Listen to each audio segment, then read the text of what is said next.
विधि।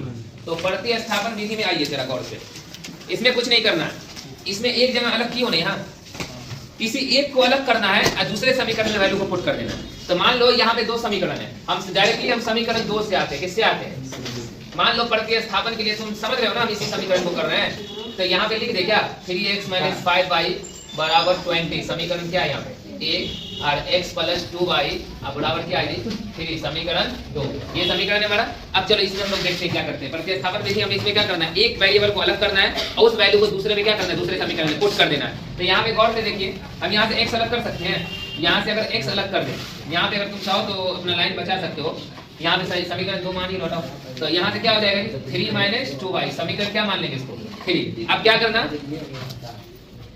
समीकरण एक में किसका मान रखने पर, x का मान रखने पर, यहाँ पे देखो समीकरण 2 क्या है जी, एक क्या है हमारे पास 1, समीकरण 1 इक्वेशन 1 क्या है 3x - 5y बराबर 20। अब यहाँ पे x की वैल्यू कितनी है, यहाँ पे 3 - 2y, देखो गौर से प्रतिस्थापन किस तरह से बना रहे हैं। तो x की वैल्यू कितना है यहाँ पे 3 × 3 - 2y - 5y बराबर कितना है यहाँ पे 20। अब देखो 3 3 जा 9 है ना सिर्फ, और -3 2 जा 6y, अब माइनस क्या हो गया यहाँ पे 5y बराबर 20। अब देखो गौर यहाँ पे अगर काम करो इस तरह से कि 9 उधर चला जाएगा, 6 5 क्या होता है 11y माइनस अब बराबर 20, अब प्लस इधर आएगा तो माइनस, अब इसको कर दो -11y, इसको घटा दो 11 कट गया, तो इधर माइनस इधर आ जाएगा, माइनस इधर आ जाएगा, तो यहाँ पे बताओ जरा, इसलिए y का मान कितना हो गया आया सेम, y का मान -1। देखो विधि मेथड्स अलग हो सकते हैं लेकिन आंसर क्या आएगा सबका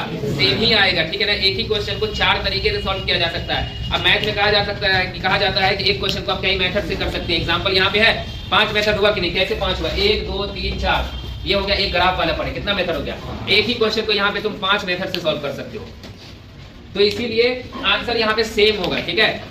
अब बात करते हैं इस वैल्यू को कहाँ पुट करेंगे, समीकरण 3 में y का मान रखने पर, समीकरण 3 में डालो, तो समीकरण 3 कहाँ गया, ये है, तो x बराबर क्या है जी 3 - 2y, तो 3 - 2 × -1 माइनस प्लस, तो 3 + 2 बराबर क्या आ गया 5, तो यहाँ पे लिखेंगे अतः हल x बराबर कितना आ गया 5y बराबर -1। क्या ये दोनों मेथड में किसी को दिक्कत है, अगर कुछ पूछना है तो पूछ लो, ये दोबारा नहीं बताएंगे, दोबारा डायरेक्टली क्वेश्चन सॉल्व करेंगे हम लोग। अब वहां पे इतना ही करना है, हाँ थोड़ा सा तुम लोग को दिक्कत आ सकता है, स्टेटमेंट वाला क्वेश्चन है ना जी, स्टेटमेंट वाला लैंग्वेज वाला क्वेश्चन जो होता है उसको भी क्या होता है, पढ़ के तुमको समीकरण बनाना होता है और इसी मेथड से करना होता है, ठीक है। तो इस तरह से देख लो कि हमारा क्या कर सकते हैं कि कंपैरिजन में दोनों वेरिएबल को अलग करना होता है और उसके बाद प्रतिस्थापन में एक समीकरण से एक वेरिएबल को अलग कीजिए, उस वैल्यू को दूसरे में क्या कर दो पुट कर दो, क्लियर। इस तरह से 2 मेथड तुम्हारा क्लियर हो गया। अभी हम लोग चलेंगे अपना